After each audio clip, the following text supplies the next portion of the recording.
He's a no-nonsense hero of cinema, known for portraying gritty, tough guys. That's right, today we're going to look at the lifetimes, campaigns, and most importantly, the medals of Hollywood brawny bruiser Charles Bronson.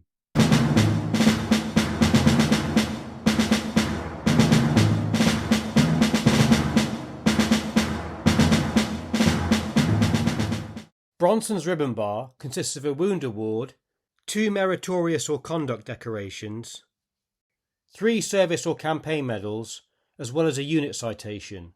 So the challenge of this video is that Bronson was an extremely private man and rarely conducted interviews, and like many men of that generation, rarely spoke about his wartime experience. So, to my knowledge, he never openly displayed his medals. Therefore, we're going to have to make an educated assessment of his military experience and take it from there.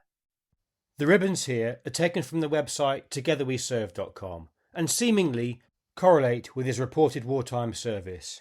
However, there is one medal on here which I'm not so sure about, and we'll get into that later in the video.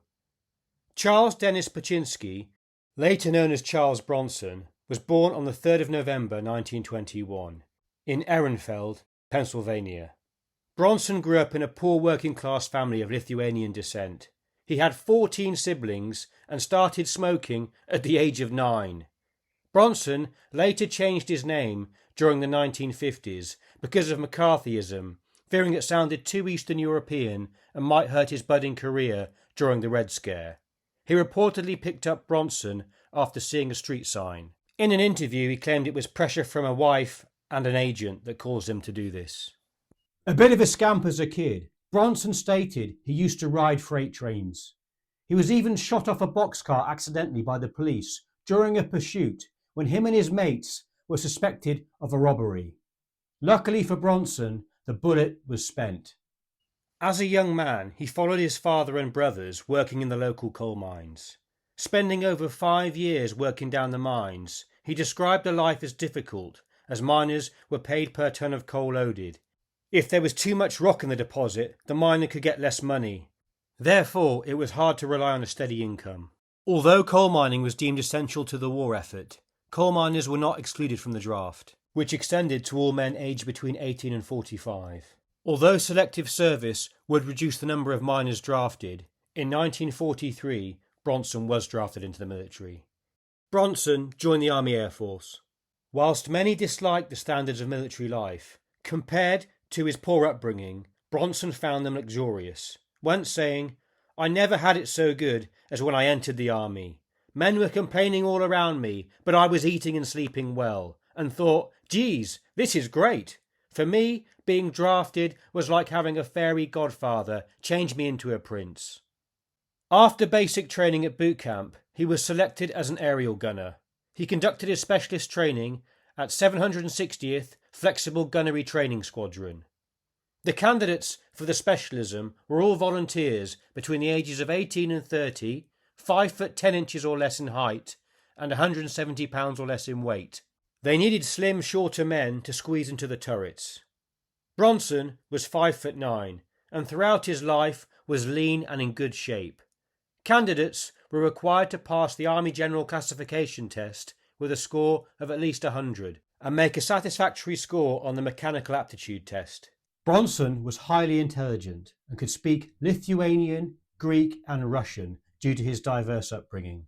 I'm sure this test was a breeze for him. Prior to 1941, there were no specialised flexible gunnery schools in the USA. Sensing war coming, in early 1941, US officers were sent to England to learn from the RAF their gunnery system, and then return to the USA and establish it in gunnery schools on the mainland.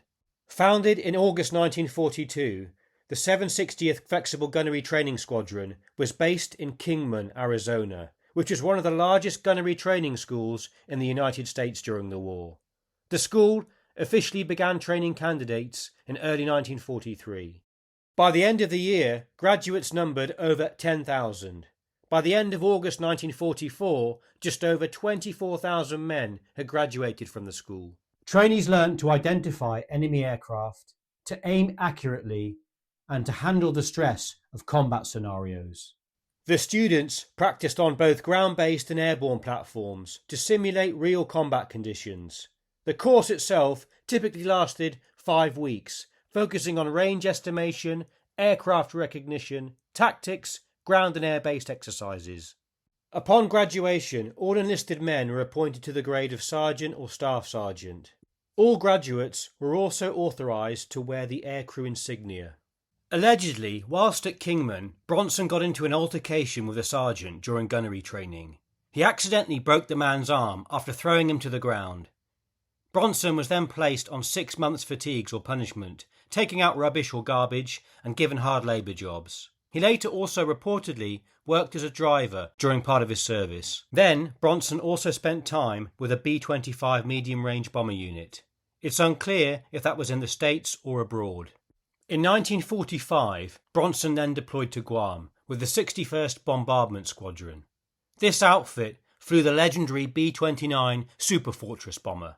When looking at his timeline, one source states that a 61st Squadron roster dated in September 1945 lists a Corporal Charles Bronson as a member of the unit, so it's likely he served in operations over Japan during the last months of the war. Most enlisted airmen, including gunners, were usually sergeants or staff sergeants. Maybe Bronson's earlier disciplinary issue prevented his promotion at that time, but that's just speculation on my part. Gunners operated turrets from sighting stations located throughout the aircraft, using sophisticated computing systems to aim and fire. With a total crew of between 10 to 14 members, at least 5 gunner positions were on a B-29 crew. A standard crew was 11, but configuration could depend on the mission. Gunners had to remain vigilant as enemy fighters often targeted bombers, especially as they approached the Japanese mainland. Sources vary on whether Bronson was a tail gunner or a nose gunner. Traditionally, the nose gunner position was held by the bombardier when he wasn't lining up for bombing runs. I would imagine the chaps changed positions quite frequently anyway, depending on what mission or circumstances arose. Also, various fill-in roles or positions opened up on different crews for different slots, so it could be quite varied. It's highly likely aerial gunners were trained to cover all turrets, whether that was in training or when they reached their crews. By September 1945, with the war over, these planes were delivering supplies to POWs, conducting weather observation and training exercises. So for the crew, I would assume it was just a case of bums on seats, and the chaps, including Bronson, would perhaps be focused on other tasks rather than aiming and shooting. The first B-29 Superfortress raid on Japan took place in June 1944, and the bombing campaign continued for the remainder of the war. The 61st Bombardment Squadron, part of the 39th Bombardment Group, would be a vital element of that effort. Part of the strategic bombing campaign against Japan, these missions targeted urban areas, critical infrastructure, and strategic locations in order to degrade Japan's war-making abilities. Starting in February 1945, the 61st Bombardment Squadron participated in firebombing missions over major Japanese cities, including Tokyo. These incendiary raids caused widespread destruction. Alongside firebombing, the squadron carried out conventional bombing missions using high-explosive bombs to target factories, chemical plants, oil refineries, and other strategic objectives. Bronson also potentially participated in missions that included dropping mines into Japanese waterways and ports to disrupt shipping lanes and logistics. This was known as Operation Starvation, which occurred between April and August 1945. The squadron flew its last combat missions on the 14th of August, just before hostilities ended. After peace was signed, the squadron's planes were then used to deliver relief supplies to Allied POW camps in Japan and Manchuria. The B-29 was a technological marvel of its time, but it did have some significant issues, most notably a dodgy engine or an unreliable engine and a complex system to manage. During the course of World War II, over 400 were lost on bombing raids over Japan. Nearly 150 of those were shot down by the enemy, whether it be flak or fighter planes. With the flight distance roughly 3 times the distance of bombing raids on Germany in the European theatre, and most of it open ocean, attrition rates were high. Of the remaining losses not through combat, Many of these were due to operational issues such as engine fires, mechanical failures and takeoff crashes, as well as navigational errors. The Pacific Ocean left little opportunity for emergency landings, and many crews were lost in the endless expanse of the ocean. Crews shot down over Japan could expect to receive harsh treatment from enraged civilians, even running the risk of being killed. If they survived the mobs and got arrested by the military, they could expect brutal conditions as a POW.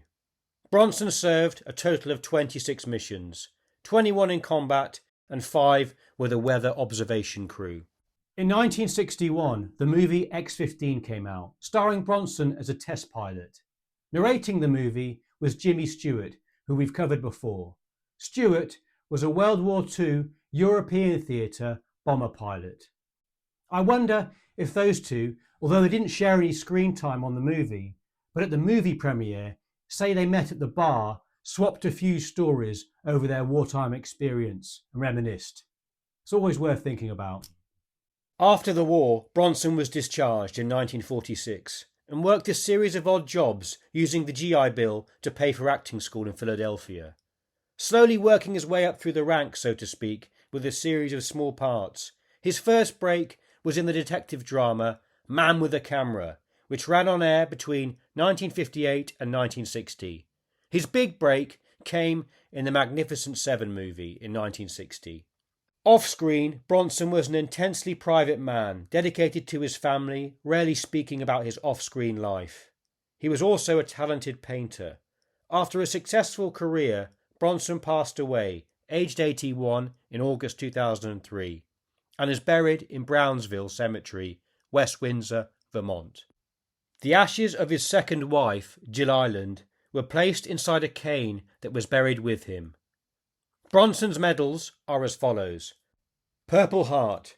Reportedly, Bronson was wounded in the arm or shoulder by a bullet or fragment during a mission and received a Purple Heart. Air Medal. Established in 1942, the Air Medal is a decoration for acts of heroism or meritorious achievement whilst participating in aerial flight. The original award criteria for bomber crews during World War II was the medal being awarded after completing 25 operational missions where they were exposed or at risk of hostile action. This would therefore make sense that Bronson was awarded this. Army Good Conduct Medal. This was awarded to Army air crews before the establishment of the Air Force after World War II. This was for 3 years good conduct. However, with the previous brawl during his training at some point, likely in 1944 with the sergeant, I'm not so sure about this award for Bronson.